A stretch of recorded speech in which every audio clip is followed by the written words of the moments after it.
Let's go, c'est parti. Bonjour à tous et à toutes, je suis ravi de vous retrouver dans cette vidéo, une vidéo avec un invité, Mathieu. Salut Mathieu.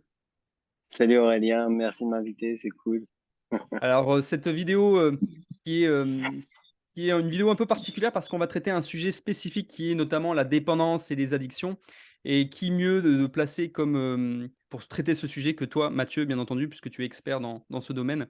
Et je trouvais intéressant au nom du carré d'hommes pour justement traiter ce sujet au nom des hommes pour les hommes qui peuvent être agis ou en tout cas en prise et en proie à une forme d'addiction, une forme de dépendance. Donc on va balayer les différentes dépendances et addictions qu'on peut retrouver, les dépendances affectives, les addictions à l'alcool, à la drogue, au porno, un sujet aussi, un vaste sujet auprès des hommes, des addictions au travail, des dépendances, au travers de tout ce qui peut être en lien aussi avec les réseaux sociaux, le monde du digital. Bref, il y a le le pan des dépendances et des addictions, est assez large et on va traiter tout ça ensemble. Mathieu, j'aimerais vraiment qu'on prenne le temps d'en discuter, d'échanger pour voir à la fois, qu'est-ce qui nous amène à vivre ces dépendances, quelles sont les voies de sortie, quelle opportunité nous offre finalement de vivre ces dépendances, si on est dans une dynamique de vouloir s'en libérer, de voir justement les perspectives qui s'offrent à nous et de voir c'est quoi, pourquoi c'est une bénédiction peut-être d'être agi par d'être sous l'emprise d'une addiction, en quoi on peut le voir comme une bénédiction, une opportunité à finalement retrouver le chemin de sa liberté et surtout d'incarner une forme de présence, d'incarner ce qu'on a à vivre et à expérimenter dans cette vie. Donc on va balayer tout ça, si c'est OK pour toi, Mathieu. Avec grand plaisir, avec grand plaisir. Est-ce que tu peux déjà prendre un petit moment, quelques instants pour te présenter et voir du coup en quoi tu as une vraie légitimité à parler de ce sujet, de ce thème de la dépendance et de Ok, l'addiction. ok. Donc, moi, c'est Mathieu Danger. Effectivement, aujourd'hui, je suis spécialisé dans les addictions parce que j'ai moi-même connu l'enfer de l'addiction. Parce que ça a commencé, j'étais héroïnomane à l'âge de 18 ans. Bien avant ça, j'étais déjà dépendant au joint, à la cigarette. La cigarette qui est une des plus grandes addictions, qui est un pont avec toutes les autres addictions. Enfin bref, c'est un autre sujet. Et voilà, et ça m'a emmené vraiment dans les endroits les plus sombres qu'on puisse imaginer. Tu imagines bien que quand tu es héroïnomane à l'âge de 18 ans, après, pendant de nombreuses années, pendant près de 15 ans de ma vie, j'ai continué à jongler avec les addictions et ça m'a emmené dans les choses les plus obscures qui soient. Et puis, j'ai eu un grave accident de moto il y a de ça 20 ans où j'ai fait une expérience de mort imminente et là, j'étais voir la lumière là-haut et on m'a dit que mon heure n'était pas encore venue, que mon heure viendrait bien assez tôt. Pour l'instant, j'avais des choses encore à réaliser ici-bas. Et je suis revenu. Alors au départ, je croyais que c'était faire des choses pour les autres, en fait. Il fallait que je sois utile pour les autres. Je donnais des vérités aux gens, je leur disais ce qui était bon à faire pour eux dans la vie, etc., etc. Et puis je voyais que j'étais pas souvent reçu à ma juste valeur. La chose d'où je venais, les gens ils se demandaient qui j'étais pour leur donner des leçons. J'ai fini par prendre conscience que en fait, les choses que j'avais à réaliser avant tout, c'était moi. Et ça, en me réalisant moi, que je pourrais réaliser pour les autres. Donc, bien évidemment, j'ai continué les addictions après cet accident de moto, mais c'était beaucoup plus insinueux parce que c'était moins grossier, j'étais moins dans l'excès en fait. Il me fallait mon petit joint tous les soirs, mes petits verres de vin, mais c'était récurrent et ça m'empêchait vraiment d'avancer dans la vie. Et j'ai fini par rencontrer ma spiritualité, en fait, que j'avais déjà rencontrée via l'expérience de mort imminente que j'ai fait.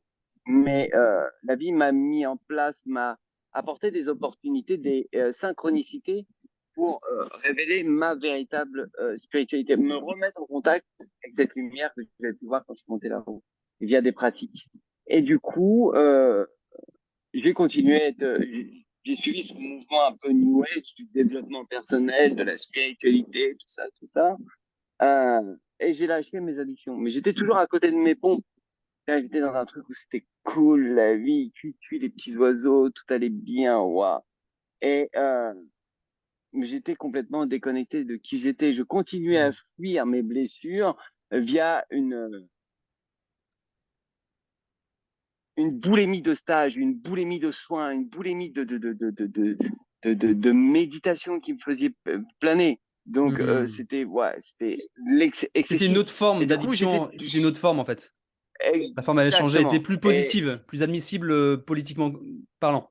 exactement, c'était politiquement beaucoup plus correct. Et puis, bah, moi, je me rassurais en me disant, ah putain, c'est cool, je me défonce plus. Mmh. Mais voilà, et je me fais du bien. Mais je me faisais pas du bien réellement. Ça me permettait toujours de fuir qui j'étais, Mmh. de tourner le dos à ce que j'étais venu vivre ici-bas, mon éducation, etc., etc. Et ça me permettait pas d'enclencher ma vie comme je voulais qu'elle s'enclenche. Et du coup, j'ai fini par prendre du recul avec ça en commençant certaines pratiques qui m'ont permis aujourd'hui de créer une méthode en lien avec les addictions et prendre de la hauteur et m'apercevoir où était la vérité, en fait. Mmh. Donc, voilà. Et du Et coup, j'en suis là aujourd'hui. et oui, et du coup, ce qui m'intéresse aussi, c'est de par rapport à ton parcours, là, tu as parlé de ce parcours d'addiction, donc en lien avec, notamment l'alcool, les drogues. Bien entendu, on pourrait faire le parallèle avec toutes les autres formes d'addiction, en fait. C'est-à-dire, pour les auditeurs qui nous écoutent, ça pourrait être, d'autres addictions, qui peut être le porno, puisque je sais que c'est une addiction qui est vraiment, très silencieuse et taboue pour les hommes, mais pour lequel je sais qu'elle est très présente. Ça peut être l'addiction à l'alimentation aussi, le fait d'être en proie à cette, addiction alimentaire. Bref, il y a différentes formes. Moi, ce qui m'intéresse aussi de savoir, c'est avant d'être cet homme, spirituel, j'imagine que tu as eu une vie, entre guillemets «classique», comme moi j'ai pu connaître aussi, c'est-à-dire un peu, qui te donnait cette sensation d'être à côté de tes pompes aussi finalement, c'est-à-dire d'être dans une vie, dans une quête peut-être, de réussite professionnelle, dans un rythme de vie dans lequel pour toi, être un homme c'était ne pas pleurer, c'était justement d'être fort. Tu as eu cette période de vie aussi qui masquait ou en tout cas qui compensait ces addictions? Exactement.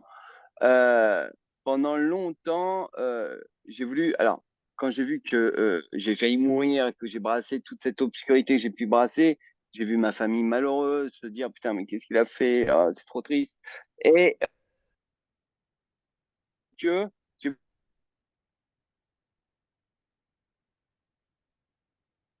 Ah, je me suis accroché, toujours en fumant mes petits joints, en buvant un verre le soir, toujours être dans le faire et avoir pour être. Fallait que je fasse, mmh, fallait que j'ai pour que papa et maman soient fiers de moi, pour m'excuser un petit peu d'un passé que j'ai pu leur faire vivre, et puis pour coller un peu à la société. mmh, Mais je me gourais complètement à force de vouloir faire et avoir pour être. Et ben, je voyais que j'allais complètement contre un mur parce que j'allais à l'inverse de qui j'étais réellement.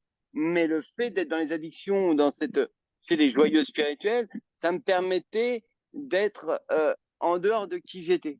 Et je mmh, faisais, en étant en dehors de qui j'étais, je fuyais mes blessures, je fuyais ce que je suis venu vivre en fait. mmh, Parce que ça générait de la culpabilité à l'intérieur. La culpabilité, elle va générer de la colère envers soi. La culpabilité de se fuir à qui on est. mmh, La culpabilité de se fuir à ce qu'on nous a engrammé quand on était enfant. Cette culpabilité de me dire à l'intérieur de moi, j'en vaux pas la peine.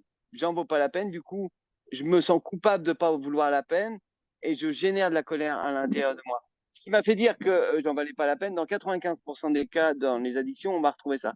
C'est une blessure d'abandon, consciente ou inconsciente.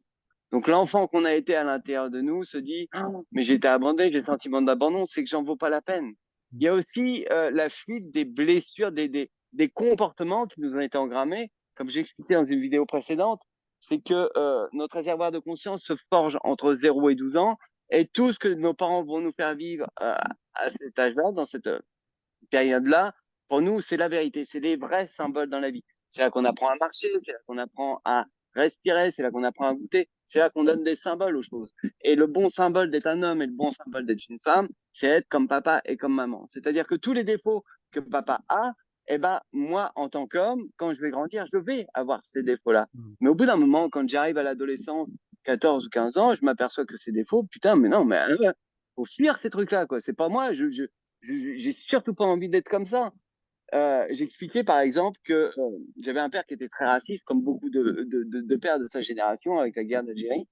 Euh, et du coup, moi, quand je suis arrivé à l'adolescence, j'ai été à fond contre le racisme. J'ai milité contre le racisme, jusqu'à en venir aux mains avec des personnes qui étaient racistes. Et je me suis aperçu un jour que j'avais mon pote Boubacar qui avait besoin de ma voiture, par exemple. Boubacar avait besoin que je lui prête ma voiture. Ma voiture, je l'aurais prêtée aveuglément à Arnaud ou à Julien. Boubacar me demande la voiture, et là, je trouve toutes les excuses possibles et imaginables pour pas lui prêter ma voiture. Finalement, je vais voir pourquoi je veux pas lui prêter ma voiture. Qu'est-ce qui se passe? Pourquoi je veux pas lui prêter ma voiture? Pourquoi? Parce que ça a été engrammé dans mon cerveau d'enfant que les blagues sont pas dignes de confiance, qu'il faut se méfier d'eux, que c'est important, il faut se méfier d'eux, parce qu'un jour ou l'autre, ils vont tous t'arnaquer, en fait. Donc, c'était le discours raciste de mon père qui était intégré à l'intérieur de moi. Donc, pour fuir cette part de moi raciste, j'allais dans l'autre extrême du non-raciste. Plutôt que de dire, ah ouais, bah ok, bah j'ai cette partie-là à l'intérieur de moi, bah je l'accepte, j'ai ce revers de la médaille. Donc, ouais, c'est aussi le non-raciste à côté. Et je laisse exprimer que le non-raciste. J'ai une, euh, j'ai une personne qui est venue me voir il n'y a pas très longtemps, que sa vie, elle fait des va-et-vient. Euh, Elle m'explique quelque chose qu'elle a vécu quand elle était enfant, quand son petit frère est né. Il était très jaloux de son petit frère, en fait. Il était très jaloux de son petit frère. Quand son petit frère suçait son pouce, ça allait pas quand il était dans le berceau, etc. Donc, il a été violent avec son petit frère, très violent. Et il me dit être en paix avec les comportements barbares qu'il avait pu avoir et que voilà, il avait fait la résilience de ça et que c'est bon, il était passé à autre chose. Qu'aujourd'hui, il se sentait plus barbare. Et là, le mec, je le regarde et je dis, mais tu sais que t'es un barbare en fait. T'es un barbare. Le mec, ils sont très, ben non, c'est pas moi, c'est, non, mais si, t'es comme ça, t'es un barbare. Parce que, en fait, c'est le comportement que tu as eu, mais le fait de savoir que t'es un barbare aujourd'hui, ça veut dire que t'es l'autre versant aussi. T'es l'ange aussi qu'il y a de l'autre côté, en fait. T'es toute cette bienveillance qu'il y a de l'autre côté. T'as cette polarité, euh, t'as cette ombre, mais t'as aussi la lumière qui a l'équivalent. T'es les deux parties. Et Mmh. aujourd'hui, tu laisses parler l'air. Mais le fait de vouloir trop laisser parler, Mmh. de fuir cette partie d'ombre, tu vas dans l'excès de lumière et du coup, tu es à côté de tes pompes Mmh. parce que tu fuis ça. Mais c'est toi, arrête de faire ça.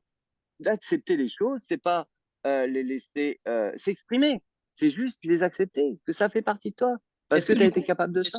est-ce que du coup, Mathieu, on peut pas dire que, ben, la bénédiction ou en tout cas le cadeau nous offre une forme de d'addiction, de dépendance qui vient, exacerber finalement un comportement qui peut être jugé par la société comme étant négatif?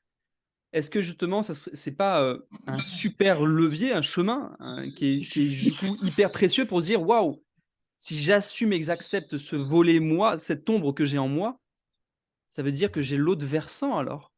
Et donc du coup, C'est le hyper chemin qui est de se pertinent. dire, en allant explorer, en suivant les traces, le sillon de cette addiction, de cette dépendance, de cette ombre, on va justement pouvoir les récupérer, la partie intégrée, la partie lumineuse. Et du coup, de ne plus chercher à se dire parce que je pense que souvent les dépendances, les addictions, ce qui fait que les personnes vont retomber ou vont avoir du mal à s'en libérer, c'est parce qu'elles vont réprimer cette part d'elles-mêmes. Elles vont dire: «Ça, c'est pas bien» et donc du coup, vont essayer de le cacher ou essayer de le mettre par la force de la volonté, de se dire: «Je vais m'en libérer par la volonté», alors que la clé, c'est d'accueillir cette part-là, parce que c'est de dire: «En t'embrassant cette addiction, cette ombre que j'ai en moi, je peux accueillir en moi cette part, cette polarité inverse qui est la lumière et du coup, ne pas chercher à être que le pendant lumineux de cette ombre, mais de se dire: "Je suis ces 2-là" et en intégrant ces C'est 2-là, du exactement coup, je ça. vais pouvoir être dans une voie du milieu, d'équilibre, qui va être du coup, je ne suis plus dans une recherche, manichéenne ou en tout cas dans une moralité de dire qu'est-ce qui est bien et pas bien, mais plutôt d'être dans un équilibre, de se dire: «J'ai ces 2 polarités en moi et ces 2 polarités font que je suis qui je suis». Exactement, c'est exactement ça. Fais de moi une œuvre d'art en fait. Fais de Mmh. moi réellement. Euh, c'est ce que je dis aux gens pour connaître vos qualités. Commencez par connaître vos défauts. Vous allez pouvoir ainsi aller visiter l'autre polarité de vos défauts. Parce qu'aujourd'hui, vos qualités, vous les piochez chez les uns, chez les autres, dans telle série, dans tel bouquin. C'est comme ça que vous forgez votre être, parce que vous vous fiez à vous-même. Vous connaissez pas vos ombres, vous pouvez pas connaître vos qualités. Et Mmh. c'est pertinent que tu dises l'addiction est l'autre volet de la médaille, En fait, l'autre face de la médaille de l'addiction, c'est la passion. Mmh. Et prennent toutes les deux leurs racines au même endroit, en fait. Mmh. La passion, c'est dans la case, dans la médaille action, par exemple, soit je me mets dans la non-action et je suis ma vérité et je sombre dans l'addiction, soit je me mets dans l'action et là, je vais révéler ma passion. C'est ce que je dis à un toxico. Quand tu vois le mal que tu es capable de te faire, le mal que tu es capable de faire à ta famille, à ton entourage, imagine quand tu vas aller visiter l'autre côté de la médaille. En fait, tu as une qualité infinie, tu as une qualité infinie, tu es capable de faire le meilleur, en fait. Toi qui es tapis dans l'ombre en croyant que tu as un problème, que tu n'es pas comme les autres, tu as une maladie, c'est une tare. Mais c'est faux. En fait, tu as juste une qualité qui est exponentielle, quoi. Tu peux changer les choses. Tu peux changer le monde. Tu peux participer à l'éveil de la société telle qu'elle est aujourd'hui. Tu as ta place sur le devant de la scène, mon pote. Si tu décides d'accepter tes blessures et d'accepter tout ce qui a été. En fait Et ouais, en fait, ce que j'aime dans comme cette une approche, c'est personne. que du coup, ça permet de pouvoir à tous ces hommes et du coup, c'est un appel, à tous ces hommes qui n'assument pas leurs ombres, mais qui reconnaissent leurs ombres. Dans le sens qu'ils savent, quand ils sont seuls avec eux-mêmes, qu'ils savent qu'ils mentent, hem, ils ils font des choses qu'ils savent que politiquement ils ne devraient pas faire, notamment avec au travers du porno. C'est quelque chose qui peut beaucoup apparaître, avec les addictions alimentaires, le fait de se cacher, sous forme de boulimie, bref et de se dire que ces personnes ont presque une voie de facilitante pour trouver leur chemin de vie. Parce que comme elles ont un pendant qui est très exacerbé sur ce volet de l'ombre, ben, c'est plus simple. Alors que les personnes qui sont, assez lisses dans leur vie et donc du coup qui, bah, voilà, bah, ça va, peuvent arriver sur un territoire dans lequel ouais, tout va bien, sensiblement, mais bon, je sens qu'il y a au fond de moi, il y a quelque chose qui me manque. Ça peut être plus difficile pour ces gens-là de trouver leur identité. Parce qu'ils n'ont pas Ouais. ce comme je dis, pour trouver l'eau tiède, qu'est-ce qu'il faut? Il faut avoir touché l'eau froide et l'eau chaude. Ouais, Tu peux pas. l'eau chaude, Tu peux pas, exactement. c'est la seule Exactement. manière de pouvoir prendre conscience de la tiédeur, en fait. C'est une belle métaphore, c'est une très très belle métaphore, c'est exactement ça. Et en fait, le fait d'aller dans une addiction, en règle générale, on va générer de la culpabilité envers soi. Et la culpabilité, c'est le pire des poisons qui soit. Parce que la culpabilité, comme je disais au départ, va renforcer cette colère envers nous-mêmes. Et cette colère envers nous-mêmes, le fait qu'on se masturbe sur un film porno, et puis qu'on se dit, putain, je suis une merde, putain, j'ai recommencé ces conneries, ma derrière le dos de ma femme ou pas, je sens bien que, tu te vides de ton énergie, du coup, tu culpabilises, bah, cette culpabilité va se renforcer à l'intérieur de toi et cette colère qui va se renforcer, pour l'évacuer, bah, va encore falloir que tu ailles devant un film porno ou que tu noies ta colère dans l'alcool ou dans le joint ou dans un excès de travail, parce que j'étais addict aussi au travail, j'étais dans un excès de travail et je fuyais toujours qui j'étais, ça me permettait de fuir. Dès que j'étais au ralenti, dès que j'étais tout seul, il y avait un truc qui se mettait, non, ça va pas, vite, j'appelle, Jérôme, comment ça va, Natacha, comment ça va, ça va, ou dans la séduction, etc.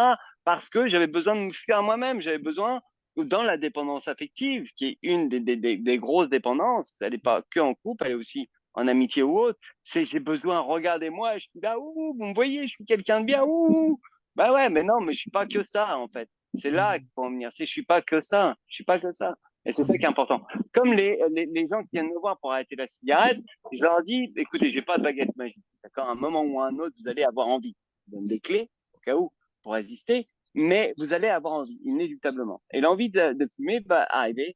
J'ai envie, non, non, j'ai pas envie ici, j'ai envie, non, non, j'ai pas envie ici, j'ai envie, non, j'ai pas envie ici, j'ai envie, non, non, ils vont prendre l'idée sur la tronche et ils vont se mettre à fumer une clope, en fait. Alors que si l'idée passe, allez, fume une cigarette, bah ouais, j'ai envie, mais c'est fini, je suis passé à autre chose. Oh, j'accepte cette pardon. Je lui envoie de l'amour, j'accepte, j'entends que tu as envie de fumer une cigarette, mais je t'envoie de l'amour parce que c'est fini. Maintenant, je suis passé à autre chose. C'est vraiment réconcilier ces deux parties-là à l'intérieur de moi. Si la pensée vient et que je culpabilise de cette pensée, que je dis non, oui, non, boum, je la prends sur la tronche et je passe à l'acte en fait. Parce que cette partie va dire, regarde, je fais partie de toi. Je suis-toi, c'est pareil. Si tu dis, ferme ta gueule, laisse-moi tranquille, t'as pas ta place. Ben oui, non, je fais partie de toi. Tu me parles pas comme ça, donc elle va te faire craquer. Donc c'est important d'envoyer de l'amour à ces parties d'ombre à l'intérieur de nous, en fait. Du coup, Et c'est pour ça qu'aujourd'hui, beaucoup d'hommes perdent leur masculin parce que leur masculin est assimilé à ces blessures d'enfance ou autres. Donc, du coup, non, non, je préfère plus aller vers le féminin. Ah ouais, mais ma femme, elle me relève. Ah ouais, non, mais il y a un truc élastique. Du coup, il y a une culpabilité, il y a une colère, etc., parce qu'on s'éloigne de qui on est fondamentalement. Donc, ça, c'est un cataclysme intérieur, en fait.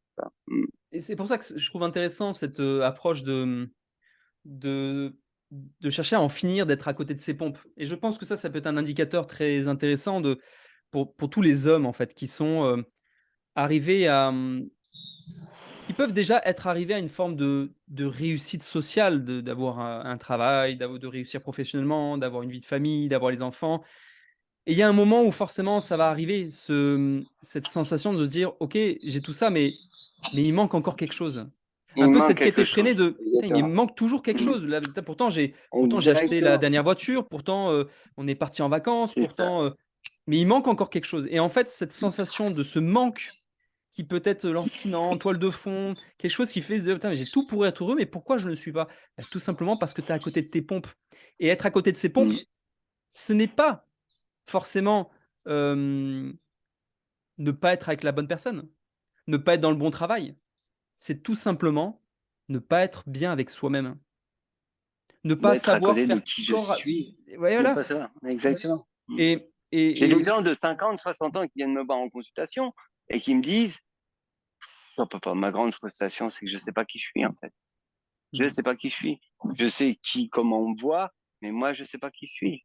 Donc, c'est la frustration de beaucoup de gens, comme tu dis, qui arrivent à un moment où sociétalement, eh ben, ils correspondent au modèle. Papa et maman, ils sont contents de moi, ils sont décédés, mais moi, voilà, ils doivent être contents de moi là où ils sont.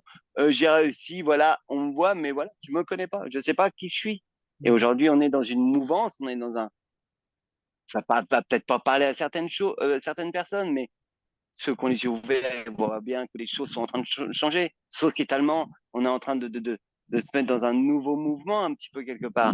Et ce mouvement, cette nouvelle spirale qui se met en route, c'est apprendre à savoir qui tu es, apprendre à savoir qui tu es, apprendre à savoir qui tu es. Sinon, qu'est-ce que ça fait? Ça pousse tellement à l'intérieur qu'il y a une recrudescence de dépression, qu'il y a une recrudescence de Mmh. burn-out, de bipolarité ou de tous ces trucs-là, en fait. Ça Parce serait quoi qu'on pour suit à toi qui on est. c'est quoi pour toi le fait de quand à partir de quel moment je peux savoir me dire, «Ah ça y est, je sais qui je suis»? Comme je te le disais, en fait, c'est quand je vais réussir à référencer mes ombres, en fait. Mmh. À partir du moment où je vais être capable de qualifier mes défauts, de dire ah ouais, là je suis pervers, ah ouais, là je suis manipulateur, ah ouais, là je suis menteur, ah ouais, là je suis pas intègre, ah ouais, là je suis, tu vois, tu références comme ça. À partir du moment où tu prends conscience que tous les défauts de ton père, eh ben, c'est des défauts que tu as chez toi, ok? À partir du moment où tu vois les défauts les défauts que tu vois chez ton collègue, bah, c'est des défauts que tu as chez toi, en fait. Et bah là, tu vas pouvoir commencer à savoir qui tu es. Et du coup, tu vas pouvoir mettre en face, tu peux mettre, c'est un exercice très catalytique. Euh, tu mets tous tes défauts, je me pardonne d'être un menteur, je me pardonne d'être un manipulateur, etc., etc. Et en face, tu peux mettre, je m'aime parce que je suis honnête, je m'aime parce que je suis intègre. Et tu mets toutes les qualités inverses et tu t'aimes pour ça. Et du coup, bou, bou, bou, bou, ça bouge énormément à l'intérieur de toi. Du coup Et dans se pardonner déjà pour dans l'approche que tu as qui est de savoir qui je suis et pour tous les hommes qui regardent et qui sont, parce que vraiment j'essaie de me connecter profondément à ces hommes qui sont, en proie avec une forme de dépendance, qui peut être affective. Tu parlais d'affective, mais effectivement, beaucoup d'hommes, rencontrent une forme de dépendance affective, notamment en ayant perdu leur masculinité, en ayant, dans cette société dans lequel on vante, les mérites, ou en tout cas les valeurs,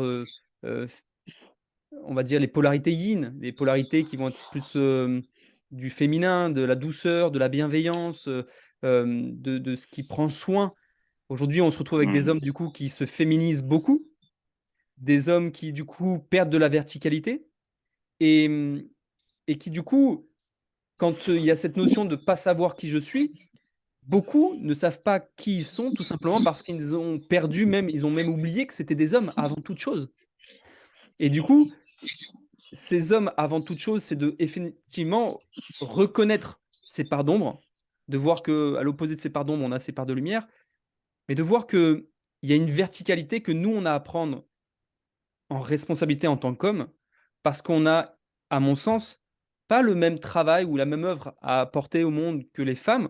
En tout cas, on tend vers un équilibre qui soit commun, mais pour y arriver, on ne prend pas les mêmes chemins. On va arriver au même endroit, mais on n'a pas les mêmes chemins à emprunter. Et je pense qu'aujourd'hui, les hommes ont perdu leur chemin.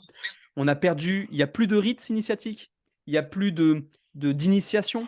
Donc l'homme aujourd'hui ne sait pas qui il est parce qu'avant toute chose, il ne sait même plus ce qu'est être un homme. C'est exactement ça. Qu'est-ce que C'est tu pourrais. exactement ça. En fait, les femmes, elles sont aspirées à être de plus en plus en haut, de plus en plus sur l'intuition, de plus en plus sur la clairvoyance, sur la claire perception, en fait, sur ressentir, sentir les gens, sentir les espèces, etc. L'homme, lui, il est important qu'il se réancre, qu'il se revienne dans son incarnation, dans qui il est réellement, qu'il arrête de se fuir à lui-même. Et pour ça va être de réveiller sa sphère inférieure, là où il y a les organes sexuels, notamment le ventre, le périnée, c'est renforcer ses jambes, c'est renforcer toute cette partie-là, en fait.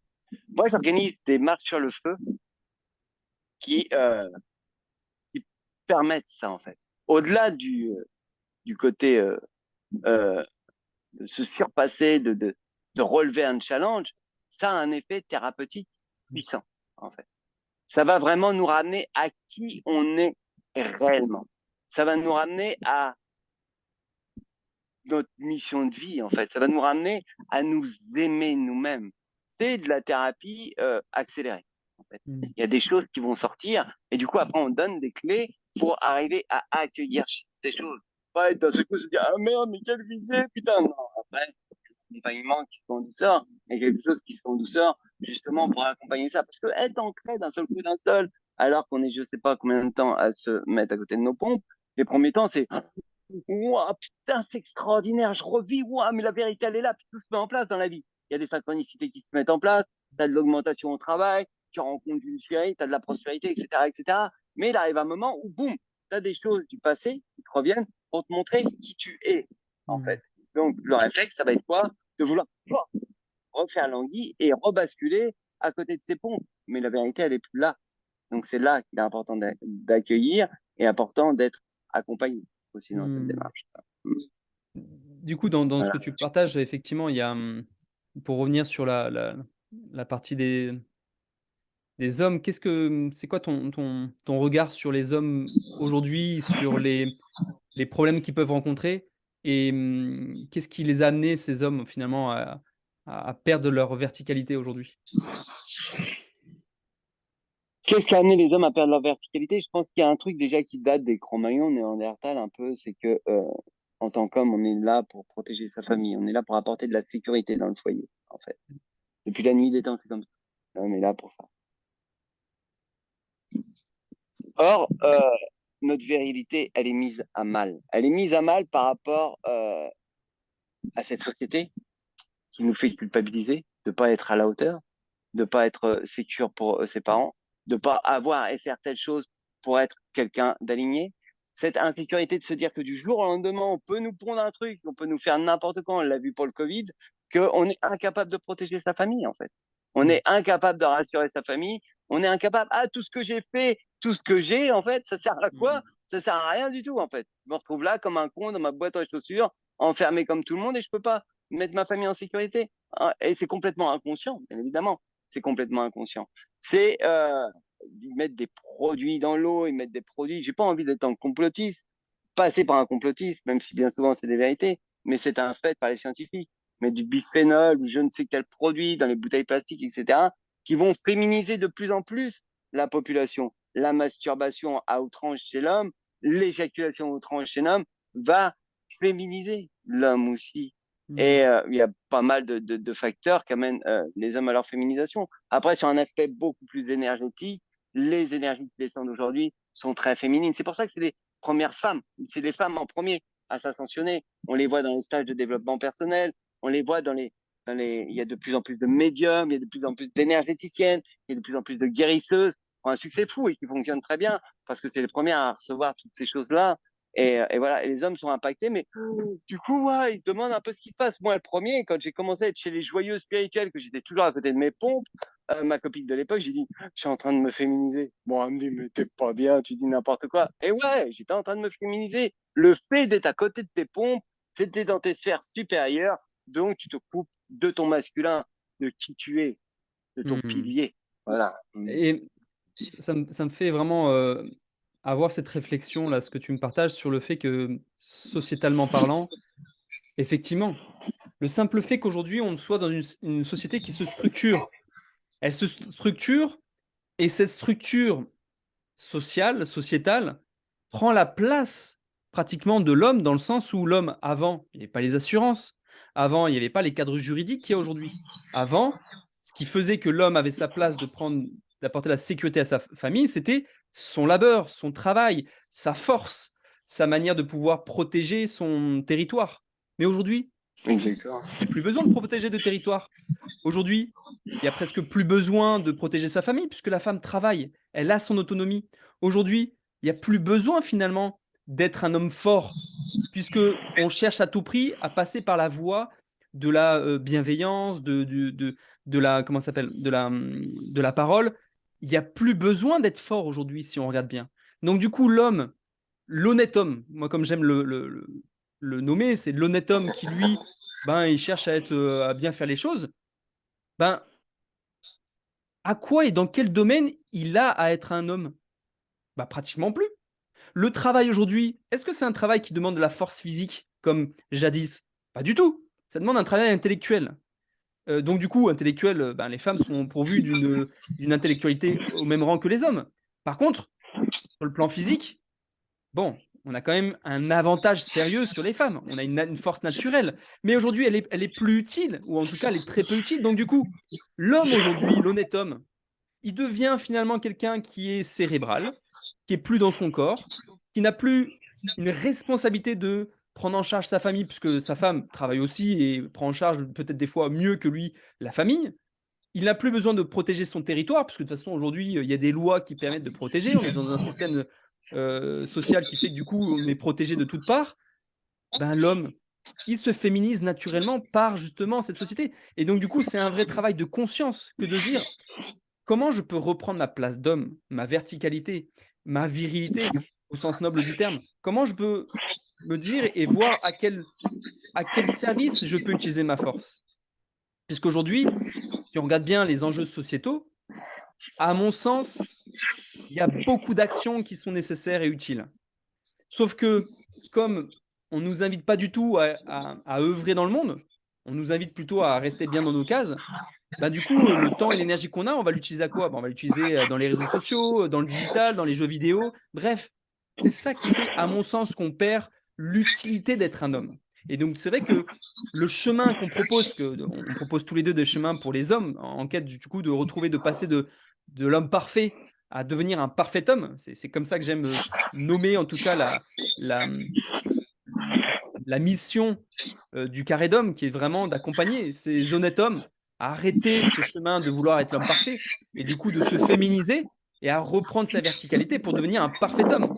De pouvoir justement ramener une sécurité émotionnelle et inconsciente à sa compagne, à sa famille, à son foyer par son travail intérieur notamment de travail des archétypes, en travaillant sa posture intérieure de ce qu'est le roi intérieur, de ce qu'est il est où mon guerrier? Où est-ce que j'ai utilisé mon guerrier sur les 6 derniers mois? Quand est-ce que j'utilise ce guerrier? Ben, la plupart des hommes, je me rends compte, jamais.